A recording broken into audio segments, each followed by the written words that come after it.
আমি ব্যারিস্টার সৈয়দ আইদুল হক সুমন আমি আপনাদেরকে কয়টা স্বপ্নের কথা বলে যাই।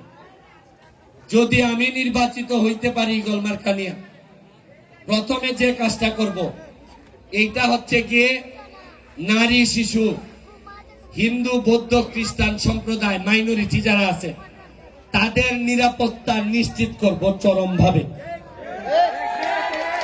আমি আমার এলাকার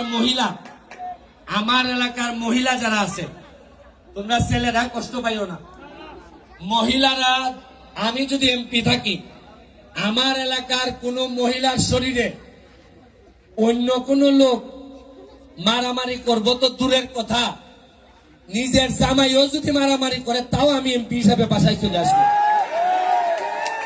আমি কথা দিতেছি ব্যারিস্টার সুমন, আপনারা বলতে পারেন যে কেন তুমি মহিলাদের ব্যাপারে এত আগ্রহ তোমার, কারণ আমি ছোটবেলা থেকে দেখছি নিজের মা যদি কষ্ট পায় তো ছেলে মেয়ে কখনো মানুষ হয় না। নিজের বোনটারে বিয়া দিয়া জামাইর বাড়িতে যদি নিজের বোনটা কষ্ট পায় তাহলে ভাই কখনো শান্তিতে থাকে না। আমি চাই আগে মা যদি ভালো থাকে তে সন্তান ভালো হবে।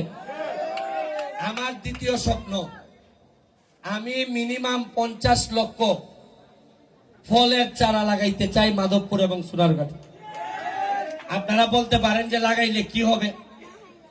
এই কিছুদিন আগে আমি 2500 আমের চারা দিয়ে গেছি, আপনারা অনেকেই পাইতে পারেন। সুরমা বাগানে পাইছো কেউ? আচ্ছা, আমি যদি ফলের গাছ লাগাই তাইলে হবে কি, গাছ লাগাইলে অটোমেটিক পাখি আসবে। পাখি আসবে কিনা? গাছ লাগাইলে পাখি আসে কিনা? আমি এমন গাছ লাগাইবো ব্রাহ্মণবাড়িয়া আর হবিগঞ্জের পাখি সব নিয়ে আইবো মাধবপুর। তাইলে মনে রাখবেন, পাখি যদি উড়ে আকাশে আর নিচে যদি মহিলারা শান্তিতে থাকে, এই এলাকার কেউ উন্নয়ন থেকে আর বঞ্চিত করতে পারে না। আর যারা আমাদের এলাকার হক নষ্ট করে, যারা আমাদের এলাকার পানি নষ্ট করে, তাদের সাথে আমি কোনো কম্প্রোমাইজ করব না। আর আরেকটা হচ্ছে গিয়ে বাচ্চাদের জন্য, যারা ভোটার হয় নাই, তোমাদের উদ্দেশ্যে বলতেছি, আমি যদি এমপি হই প্রতি ওয়ার্ডে ওয়ার্ডে একটা করে খেলার মাঠ আমি বানাবো তোমাদের জন্য।